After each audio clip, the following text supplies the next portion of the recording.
Había algo raro en esta película, y aún así, cuando American Beauty se estrenó, arrasó. Ganó Oscars, conquistó a la crítica y se convirtió en el retrato perfecto del vacío de finales de los 90. Pero con el paso del tiempo, la conversación cambió. El protagonista, envejecido obsesionado con un adolescente, el tono de provocación y sobre todo lo que ocurrió años después fuera de la ficción. De repente la película no se veía igual. Lo que en su momento fue osado y brillante empezó a sentirse perturbador por razones que nadie anticipaba en el estreno. Y detrás de aquel éxito absoluto hubo decisiones creativas arriesgadas, interpretaciones al límite y un contexto cultural que estaba a punto de cambiar para siempre.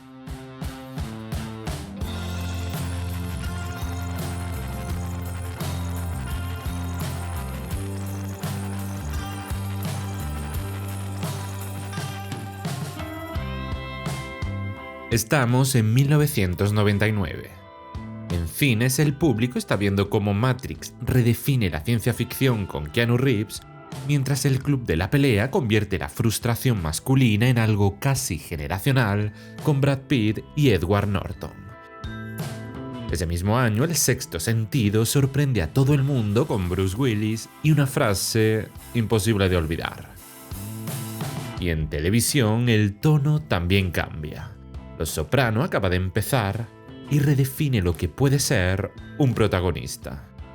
Vamos, que es un año increíble para el cine y la televisión. Todo está girando hacia algo más oscuro, más incómodo y más interno. Y en medio de ese cambio aparece una historia que no parece querer gritar, pero que incomoda más que todas juntas. Porque mientras otras películas hablan de violencia o giros imposibles, esta decide meterse en algo mucho más reconocible. La rutina, el vacío y el deseo que no se dice. Aunque para ser exactos, American Beauty no nace en 1999. Empieza un poco antes. En 1997, un guionista llamado Alan Ball escribe un guión que nadie tiene claro cómo vender. Es extraño, incómodo, mezcla sátira con drama y pone en el centro a un hombre que fantasea con la amiga adolescente de su hija. No encaja del todo en ningún género y eso lo hace difícil, pero también diferente. El guión acaba en DreamWorks, el estudio de Spielberg, donde ven potencial en algo muy distinto a lo habitual. Y entonces pasa algo clave. El proyecto no cae en manos de un director consolidado. Se lo dan a alguien que nunca ha dirigido una película. Sam Mendes viene del teatro. Tiene prestigio, sí, pero en otro mundo completamente distinto. No tiene experiencia en cine, no ha pasado por el sistema de Hollywood y aún así le dan una historia delicada, provocadora y muy fácil de arruinar si el tono no es el exacto. Mendes lo entiende desde el principio. No quiere hacer una película escandalosa. Quiere hacer algo más peligroso, una historia que parezca real. Cuando el proyecto empieza a moverse de verdad en 1998, hay algo que está claro desde el principio. Esta película no funciona si el protagonista no es exactamente el actor adecuado. Porque Lester Barnum no puede ser un villano, pero tampoco puede ser alguien con quien empatices fácilmente. Tiene que moverse en un punto intermedio. Y ahí es donde entra Kevin Spacey. Spacey no llega aquí como una apuesta arriesgada. Llega en uno de los mejores momentos de su carrera. Viene de ganar el Oscar por Sospechosos Habituales y de consolidarse con L.A. Confidencial. Ya es un actor respetado dentro de la industria con prestigio y peso suficiente para liderar un proyecto como este. Y eso era importante. Porque American Beauty no era una película fácil de sacar adelante y necesitaban a alguien que le diera credibilidad desde el principio. Sam Mendes lo tiene claro desde pronto y el estudio también ve que es un nombre que puede sostener la cinta tanto a nivel interpretativo como de cara al público. El papel termina siendo suyo y con eso el proyecto gana estabilidad. Pero no se queda ahí. Para Caroline, el proceso también es muy concreto. Eligen a Annette Bening. que en ese momento ya tiene una carrera consolidada, varias nominaciones al Oscar y experiencia en registros muy distintos. No es una actriz nueva ni una apuesta desconocida. Es alguien con el nivel suficiente para estar a la altura de Spacey y para sostener el otro gran peso de la película. Con los dos protagonistas definidos, el proyecto ya tiene algo clave. Actores sólidos, reconocidos y con peso real dentro de la industria. El siguiente paso es completar el reparto con perfiles mucho más específicos. La hija de ambos, Jane, recae en Thora Birch. Birch venía de trabajar como actriz infantil y adolescente en varias producciones conocidas, pero aquí supone un cambio claro dentro de su carrera. El proyecto le permite entrar en un registro más adulto dentro de una película con peso real en la industria, algo que hasta ese momento no había tenido. Para el papel de Ricky eligen a Wes Bentley, un actor nuevo sin asociación clara para el público, que no arrastre otros papeles y que encaje dentro de un conjunto muy medido. Y en ese punto aparece una de las elecciones más delicadas del proyecto, la del personaje de Angela. Para ese papel eligen a Mena Suvari, que en ese momento estaba empezando a ganar visibilidad, especialmente ese mismo año con American Pie, pero que todavía no era una gran estrella. Eso también juega a favor del proyecto. Necesitan una actriz joven, reconocible, pero no demasiado asociada a una imagen concreta, y que encaje dentro del tono de la película sin romperlo. A partir de ahí, el reparto se completa con otros nombres, todos dentro de una misma línea, sin grandes estrellas que descompensen el conjunto. Con todo el casting cerrado, el proyecto deja de ser un guión que circula por estudios y pasa a ser una película en marcha. Ahora solo queda una cosa: empezar a rodar. Y es ahí donde empieza el verdadero riesgo. El rodaje empieza en 1998. Sam Mendes llega al set sin experiencia en cine, pero con una ventaja muy concreta. Viene del teatro y eso cambia completamente la dinámica. Ensaya más de lo habitual, habla mucho con los actores y construye las escenas más desde lo emocional que desde lo técnico. Y eso condiciona todo el rodaje. No es un set caótico ni improvisado, es un rodaje muy controlado. Se trabaja mucho el ritmo, las pausas, los silencios y se evita caer en excesos. Porque el mayor riesgo de la película es pasarse. Mena Suvari tiene 19 años durante el rodaje, pero interpreta a un adolescente de 16. Toda la construcción del personaje gira en esa línea fina entre provocación e inseguridad. La escena más icónica, la fantasía de los pétalos de rosa, se rueda buscando precisamente eso. Que sea claramente irreal, casi simbólica, y no algo físico o explícito. Mendes quiere que el espectador entienda que está viendo un deseo proyectado de Lester y no una situación real. Porque si esa línea se cruza, la película cambia por completo. El rodaje avanza sin grandes escándalos públicos, sin titulares, pero con una sensación constante de estar caminando por una línea muy fina. Y esto Mendes lo sabe. Por eso controla cada escena con muchísimo detalle. Tanto que ese origen teatral se termina notando en la cinta. Todo está muy medido, muy colocado, los planos, las posiciones, los movimientos, nada parece casual. Hay una sensación constante de orden, de equilibrio casi perfecto, como si todo estuviera demasiado bien colocado. Y eso no es casual, porque esa puesta en escena tan cuidada refuerza justo la idea que atraviesa toda la película. Una vida que por fuera parece perfecta, aunque por dentro no lo sea. Cuando terminan de rodar, tienen algo muy difícil de definir. No es una sátira pura, ni un drama tradicional, ni una historia moral. Es algo más raro, que funciona, pero que también incomoda. Cuando termina el rodaje, la película ya tiene una identidad muy clara, pero todavía falta algo clave: darle forma definitiva a todo eso. En postproducción, Sam Mendes se centra en mantener exactamente el equilibrio que ha construido durante el rodaje. Todo tiene que sentirse contenido. como si la película estuviera observando en lugar de juzgar. Y ahí es donde entra uno de los elementos más importantes de todos: la banda sonora. Una banda sonora que compone Thomas Newman. El compositor crea una sensación extraña, casi hipnótica, con sonidos muy simples, muy repetitivos, muy limpios, que acompañan las escenas sin invadirlas, pero que poco a poco te meten dentro de ese mundo. La banda sonora funciona tanto que termina siendo una de las señas de identidad más claras de American Beauty. Con la película ya terminada, llega el siguiente paso: vender algo que no es fácil de vender.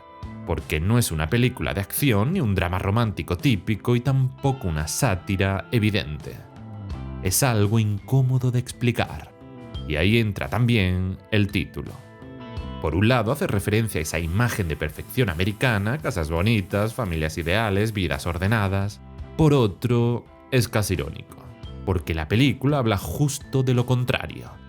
Del vacío dentro de esas casas, de los deseos que no se dicen y de lo que pasa cuando todo parece perfecto, pero no lo es. Ahí encajan todas las relaciones de la película. La obsesión de Lester con Angela, la necesidad de Caroline de mantener el control y esa conexión entre Jane y Ricky que nace más desde la soledad que desde otra cosa. Todo eso está dentro del título, aunque no se diga de forma directa. Durante la promoción, la sensación es rara. La gente no sabe exactamente qué esperar. Las entrevistas, el tráiler, las primeras impresiones, todo apunta a que hay algo diferente ahí, pero algo que no es fácil de definir. No es una película que pueda resumir en una frase clara, y eso genera curiosidad. Tras las promos, las premiers y entrevistas, el 17 de septiembre de 1999, la cinta de un director novel y con un Kevin Spacey que aún no está cancelado, llega a los cines. La gente se va directamente a un barrio residencial en los suburbios y empieza a escuchar la voz de Kevin Spacey siendo ya Lester Barman, un hombre normal y corriente que vive con su esposa Caroline y con la hija de ambos de 16 años llamada Jane. El matrimonio de Lester y Caroline, de puertas para afuera, parece perfecto. La relación con su hija también. Sin embargo, Lester y Caroline no se soportan. Llevan años sin tener sexo, sin sentir atracción el uno por el otro y sin entenderse con Jane, que con una baja autoestima se compara continuamente con su mejor amiga Angela Hayes. En un partido de baloncesto escolar en el que Jane actúa y al que Lester y Caroline acuden para tratar de mejorar su relación con ella, este se queda completamente fascinado al ver a Angela bailar. Empieza a tener fantasías con ella mientras ésta presume delante de sus amigas de tener mucha experiencia sexual. Angela también le dice a Jane que si su padre hiciese ejercicio y se pusiese un poquito más fuerte, tendría sexo con él. Lester escucha la conversación a través de la puerta. Desde ese momento, algo cambia en él. Decide buscar unas pesas en el sótano y empezar a hacer ejercicio. Ricky, el nuevo vecino de los Barnum, que se ha mudado a la casa de al lado con su homófobo y estricto padre Frank y su neurótica madre Bárbara, lo graba desde su habitación. Ricky está obsesionado con grabarlo absolutamente todo. Tiene una habitación repleta de cintas y en la que también guarda a María en un cajón que vende para poder pagarse sus caprichos y poder pronto marcharse de casa. En una presentación a la que Lester acude con Caroline por su trabajo como agente inmobiliaria, Lester y Ricky se conocen, ya que Ricky trabaja como camarero para que su padre no sospeche.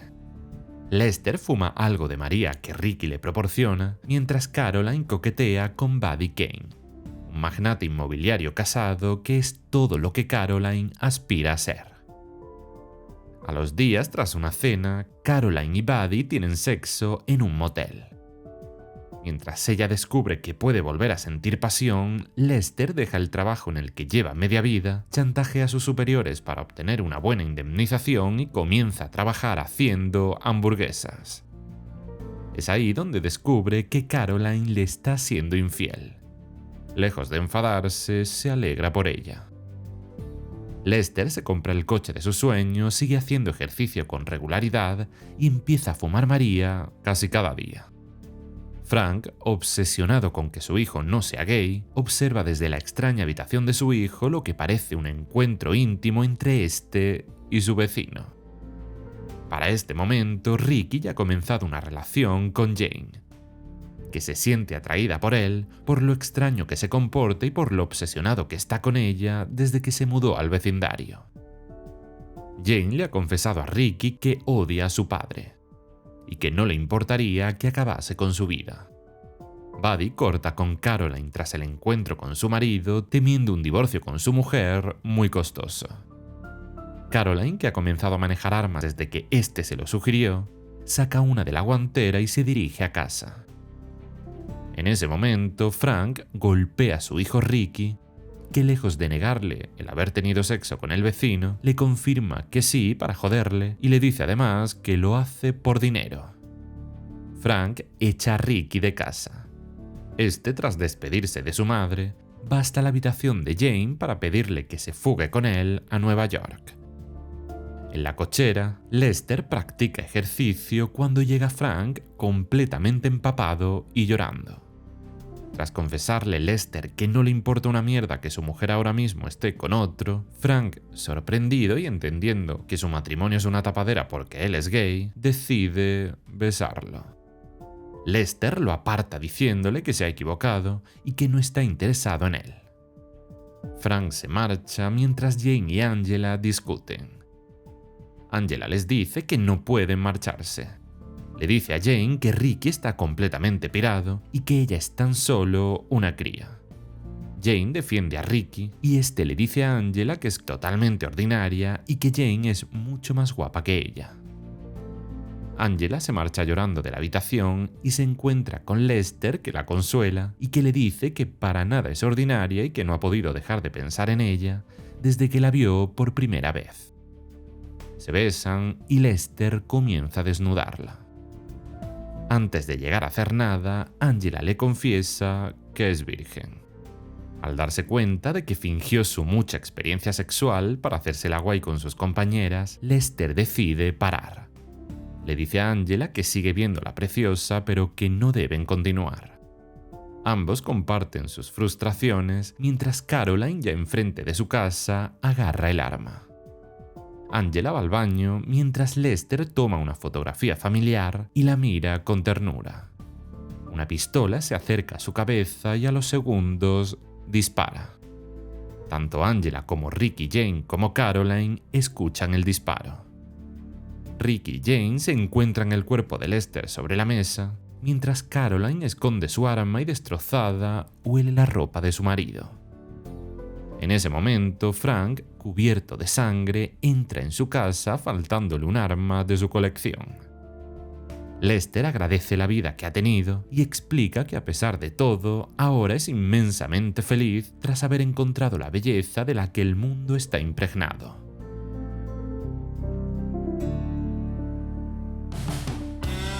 Cuando la película llega a los cines en 1999, la reacción es inmediata. No es una de esas películas que necesitan tiempo. Funciona desde el principio. Con un presupuesto de unos $15 millones, American Beauty termina superando los 350 millones en taquilla mundial. Pero más allá de los números, lo importante con esta cinta es la conversación que se genera. La gente sale del cine hablando de ella, ya que no es una experiencia pasiva. Es de esas películas que incomodan, que generan debate y que te obligan a posicionarte. La crítica la eleva. Se convierte rápidamente en una de las películas más alabadas del año. Se habla de ella como un retrato preciso de la sociedad americana de finales de los 90 y como una película valiente, distinta, incluso necesaria en esos años en concreto. Todo eso se traduce en una increíble temporada de premios. En los premios Oscars, arrasa. Mejor película, mejor director para Sam Mendes, mejor actor para Kevin Spacey, mejor guión original para Alan Ball y mejor fotografía. Durante un tiempo parece una de esas películas que lo ha hecho todo bien. y eso se nota en las carreras. Para Sam Mendes es un inicio prácticamente imposible de repetir. Pasa de ser un director de teatro sin experiencia en cine a ganar el Oscar en su primera película. Para Kevin Spacey es la confirmación total. Ya era respetado, pero aquí se consolida como uno de los actores más importantes de su generación. Annette Bening refuerza todavía más su prestigio y el resto del reparto queda marcado por una película que durante años se convierte en referencia absoluta. Todo encaja, todo funciona durante un tiempo. Porque con los años algo cambia. La película empieza a verse distinta. Ciertas escenas resultan más incómodas que antes, algunos temas se perciben de otra manera, pero aún así sigue siendo una obra respetada. Hasta que en 2017 todo da un giro mucho más claro. Kevin Spacey es acusado públicamente de conducta sexual inapropiada y a partir de ahí su carrera se derrumba. Lo despiden de House of Cards, que en ese momento está arrasando en Netflix, le cancelan otros proyectos y su imagen pública queda completamente destruida. Y entonces, inevitablemente, esa película que hizo en 1999, la que interpretaba a un hombre obsesionado con un adolescente, ya no se ve de la misma manera. No porque haya cambiado lo que cuenta, sino porque cambia lo que representa. El personaje de Lester Barnum, un hombre adulto obsesionado con un adolescente, deja de sentirse solo como una provocación narrativa y empieza a verse desde otro lugar mucho más incómodo. Hoy American Beauty sigue siendo objetivamente una buena película. Su construcción, su ritmo, su increíble banda sonora y su retrato de ese vacío en las familias aparentemente perfectas siguen funcionando. Pero ya no se ve igual. Hay algo que la atraviesa, algo que no estaba en el momento del estreno, pero que ahora es imposible de ignorar. Por eso American Beauty se queda en un lugar raro. Sigue siendo una obra clave de su época, sigue estando bien hecha y sigue teniendo momentos brillantes. Pero también queda ligada inevitablemente a la figura de un actor que con los años parece haber tenido más en común con su personaje de lo que nadie imaginaba entonces.